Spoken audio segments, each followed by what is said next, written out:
سنو، حضرت ثعلبہ بن عبد الرحمن میرے کریم محبوب علیہ السلام کے صحابی ہیں، غریب ہیں. غربت بڑی اعلیٰ چیز ہے. ہاں غریبی بڑی نعمت ہے، یہ آزمائش ہے، اس میں کوئی شک نہیں. لیکن قیامت والا دن پتہ چلے گا جب غریب چھلانگ لگا کے جنت میں داخل ہو جائیں گے. اور امیر تو کھڑے ہیں نا. میرے نبی پاک نے حضرت عبد الرحمن بن عوف کو، حضور صبح صبح اٹھے تو نبی پاک کی آنکھوں میں آنسو تھے. فرمایا میرے عبد الرحمن بن عوف کو بلاؤ. حضرت عبد الرحمن بن عوف آئے تو حضور نے سینے سے لگا لیا. نبی پاک کھول کے روئے. یا رسول اللہ، حضور کیا ہوا؟ فرمایا عبد الرحمن رات میں نے خواب دیکھی ہے، سارے جنت میں چلے گئے، تو پیچھے رہ گیا ہے. تو پیچھے رہ گیا ہے. میں کھڑا تیرا انتظار کرتا رہا، میں تیرے بغیر جا نہیں سکتا تھا.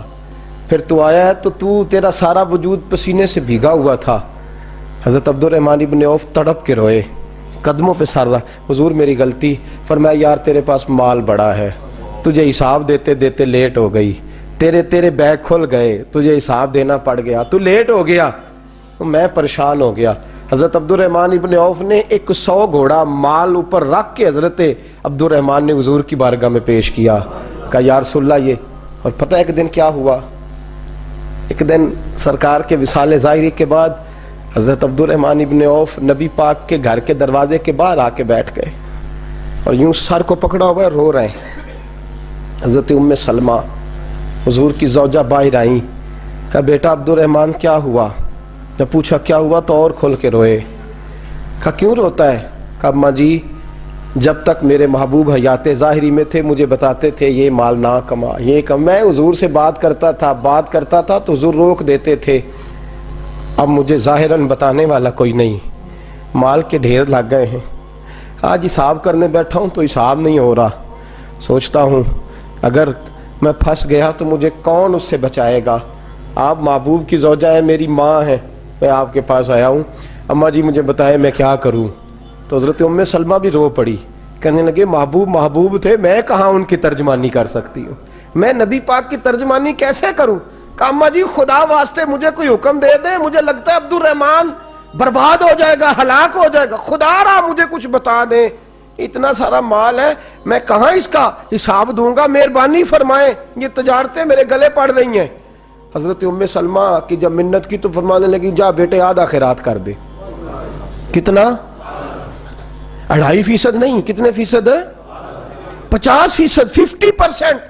حضرت عبد الرحمن ابن عوف گئے اور 50% خیرات کر کے کہنے لگے اماں میں نے 50% دے دیے، میں بچ جاؤں گا نا، میں بچ جاؤں گا، میں دے آیا ہوں آدھا.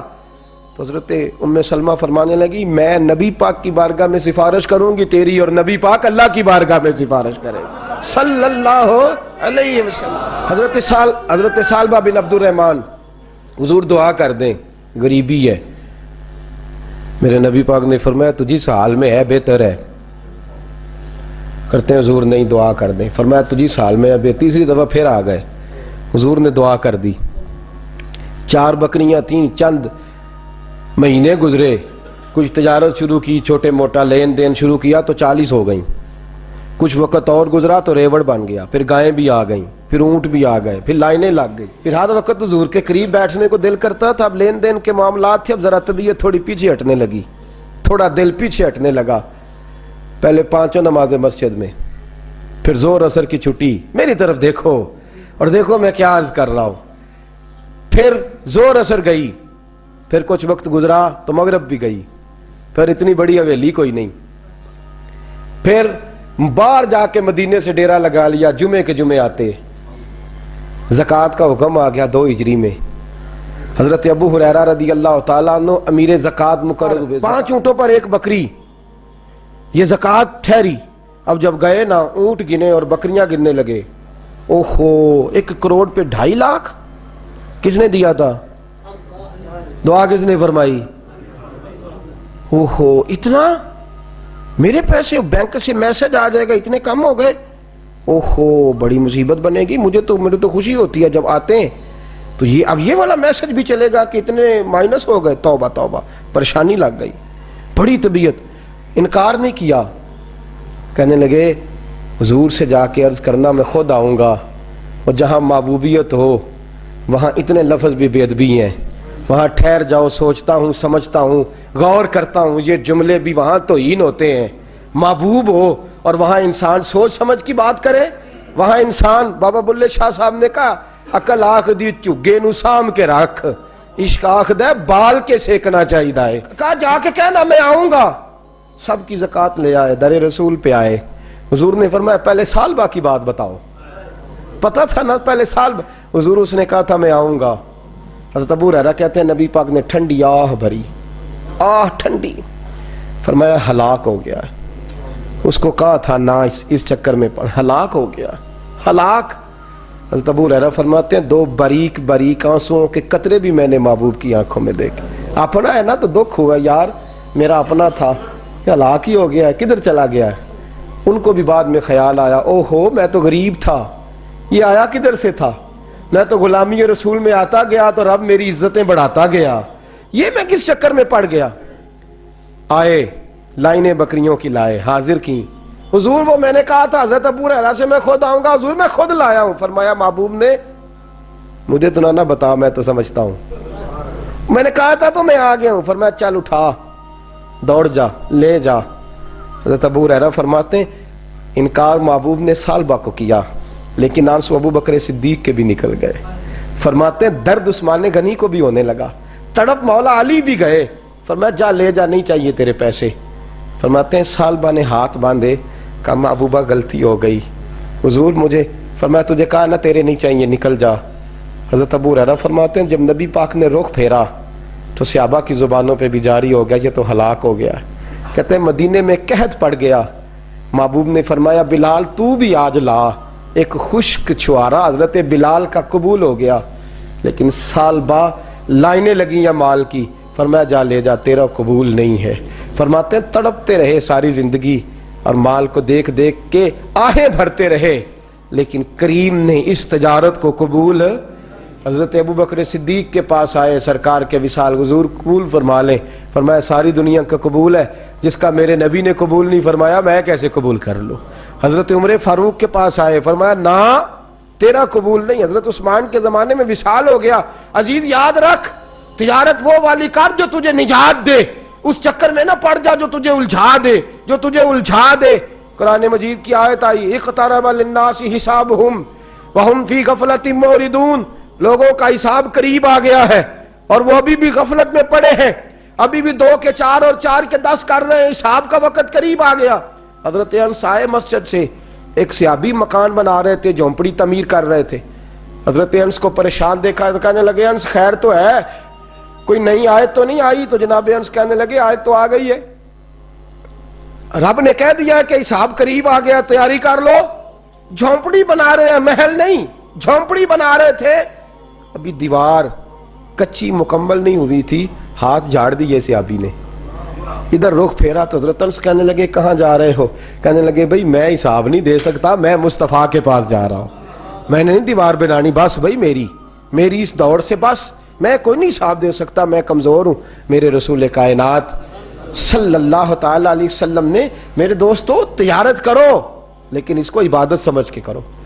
اگر تمہیں چوک وہاں دکان پہ بیٹھے خدا بھول جاتا ہے اور سودا کرتے وقت رب رسول کی باتیں تمہیں بھول جاتی ہیں تو پھر تو تم وہاں تم موردون میں ہو، پھر تو تم غافل ہو. اور اگر وہاں بھی تمہیں رب یاد رہتا ہے، میرے رسول کریم صلی اللہ علیہ وسلم نے فرمایا بنی اسرائیل کا تاجر انتقال کر گیا، آج ہماری تجارتوں کا حال. مجھے بتائیں 1 کروڑ کی راس ہے ایک بندے کے پاس، کاروبار ہوتا ہے کہ اس سے کہ نہیں ہو سکتا؟ آپ سیانے تاجر ہے، میں تو نہیں، مجھے بتائیں کروڑ سے ہوتا ہے کہ نہیں؟ تو وہ جو 1 کروڑ اس نے لون لے لیا ہے اور بینک سے، وہ کس لیے لیا ہے بتائیں؟ کیا تماشا لگا ہوا ہے؟ کس چکر میں پڑے ہوئے ہیں؟ سود کا دھندا عروج پہ ہے، ناجائز مال عروج پہ ہے. ہم لوگوں نے ہر آدمی، میں بینک کے ساتھ کاروبار تروڑ مروڑ کے جی میں وہ فتویٰ دیکھا تھا وہ چیز، بھائی بجا اب 1 کروڑ روپے کا تیرے پاس راس تھی، تو اس سے کاروبار کر رہا تھا، مانا کیا تھا، ضرورت کیا تھی، حاجت کیا تھی، کون سی بھوک تھی جو تو نے رب رسول کی ریٹ کو ہی چیلنج کر دیا ہے؟ تو سود جیسی لعنت میں گرفتار ہو گیا. میرے نبی کریم صلی اللہ علیہ وسلم نے فرمایا 70 مرتبہ ماں سے زنا کرنے والا برا نہیں، اتنا برا نہیں جتنا 1 لقمہ سود کا لینے والا برا ہے. اتنا سخت حکم قرآن نے بیان، اور قرآن مجید نے کہا اگر سود نہیں چھوڑنا فَأْذَنُوا بِحَرْبٍ مِّنَ اللَّهِ وَرَسُولِهِ، تیاری کر لو، پھر اللہ بھی تم سے جنگ کرے گا، اس کا نبی بھی تم سے جنگ کرے گا، تگڑے ہو جاؤ، تیاری کر لو۔ اور یہاں سب کچھ چل رہا ہے، سب کچھ ہو رہا ہے، اس کے باوجود نماز بھی ہو رہی ہے، حج بھی ہو رہا ہے، سارے کام ہو رہے ہیں، 2 4 5 بھینسیں لا کے اور جناب بچے لا کے قربانیاں بھی ہو رہی ہیں، سارے چکر ساتھ ساتھ چلائے ہوئے ہیں، 6 بالادارت۔ میرے رسول کریم صلی اللہ علیہ وسلم نے فرمایا لوگو یاد رکھو، تجارت وہ والی کرو جس میں اللہ تم سے راضی ہو جائے۔ مال کمانا برا نہیں، جائز پیسہ برا نہیں، جتنا مرضی چاہے کماؤ، لیکن تم تو اللہ کو بھول گئے ہو، تم نے تو حلال حرام کی تمیز ہی نہیں کی، تم نے تو راہ خدا میں خرچ کرنے کی باری آئی ہے تو بخل سے کام لیا ہے، کنجوسی سے کام لیا ہے، تم نے تو اس کو بڑا ہلکا جانا ہے، رب کو دینے کی باری آئی تو تم حساب کرنے لگ گئے۔ حضرت اسماء کہتی ہے میں نے چند دینار گن کے حضور کو دیے، یا رسول اللہ یہ قبول کر لے، 2 3 دفعہ گنے، حضور مسکرائے، فرمانے لگی اسماء اللہ کی راہ میں گن گن کے نہ دیا کر، ورنہ وہ بھی تجھے گن گن کے ہی دے گا۔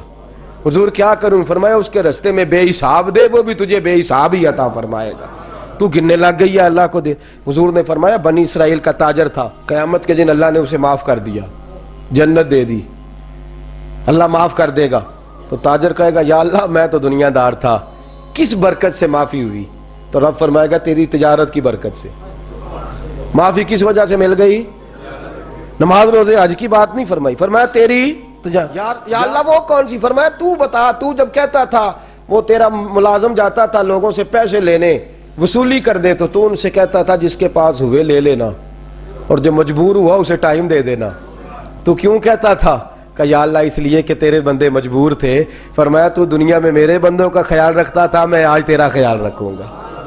تجارت نے جنت دے دی، تجارت نے جنت دے دی۔